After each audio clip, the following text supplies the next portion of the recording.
باپ اور بیٹا روح القدس کے نام پر آمین۔ زندہ خداوند کا زندہ کلام۔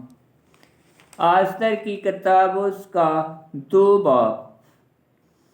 آستر کا ملکہ بنایا جانا۔ ان باتوں کے بعد جب احسویروش بادشاہ کا غصہ زائل ہوا تو اس نے واشتی کو اور جو کچھ اس نے کیا تھا، جو حکم اس کے بارے میں دیا گیا تھا، یاد کیا۔ تب بادشاہ کے ملازموں نے جو اس کی خدمت کرتے تھے کہا کہ بادشاہ کے لیے خوبصورت کماری لڑکیاں ڈھونڈی جائیں۔ سو بادشاہ اپنی مملکت کے تمام صوبوں میں منصفدار مقرر کرے جو کہ خوبصورت کماری لڑکیوں کو قیصر سوسن کی حرم سرا میں جمع کرے، جہاں وہ خواجہ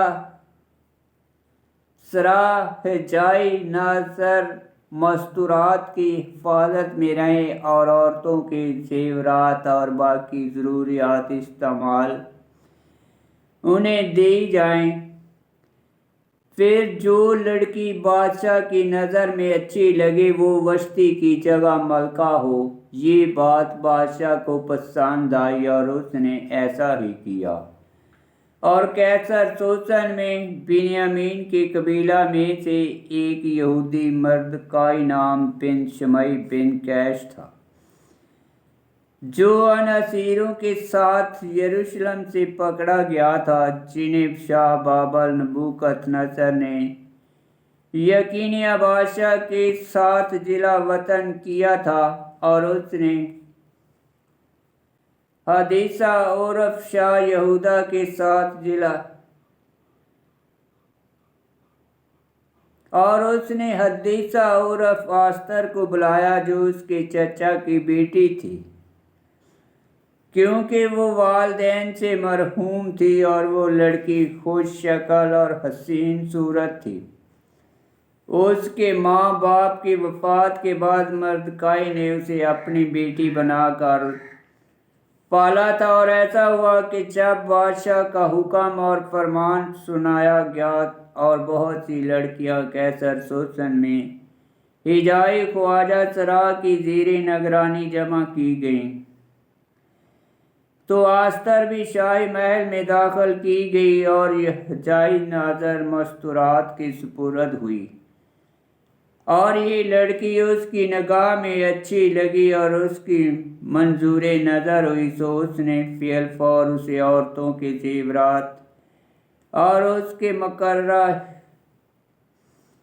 حصے دیے، ماں 7 خواصوں کے جو اس کے لیے بادشاہ کے محل سے چنی گئیں، اور اسے اور اس کی خواصوں کو حرم سرا کے سب سے اچھے محل میں لے گیا۔ اور آستر نے اپنی قوم اور اپنے خاندان کی بابت کچھ نہ بتایا، کیونکہ مردکائی نے اسے حکم دیا تھا کہ نہ بتانا۔ اور مردکائی ہر روز حرم سرا کے صحن کے آگے چلتا پھرتا تھا تاکہ آستر کی خیریت کی خبر رکھے اور معلوم کرے کہ اس کا کیا حال ہوگا۔ اور جب ہر ایک لڑکی کی باری آتی کہ وہ بادشاہ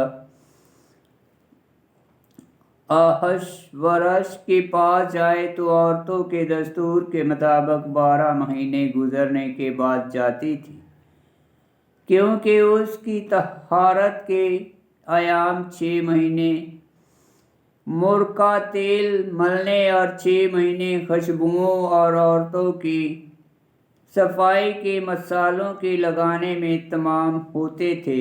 تب اس طرح سے وہ لڑکی بادشاہ کے پاس جاتی تھی کہ جو کچھ وہ مانگتی اسے دیا جاتا۔ پھر وہ حرم سرا سے بادشاہ کے کمرے میں داخل ہوتی، یعنی رات کے وقت وہ جاتی، اور صبح کو وہ دوسری حرم سرا میں چلی جاتی جو ششجاج بادشاہ کی خواجہ سرا نظر مداخلات کی زیر نگرانی تھی۔ پھر وہ بادشاہ کے پاس کبھی نہ جاتی جب تک کہ بادشاہ اپنی مرضی سے اسے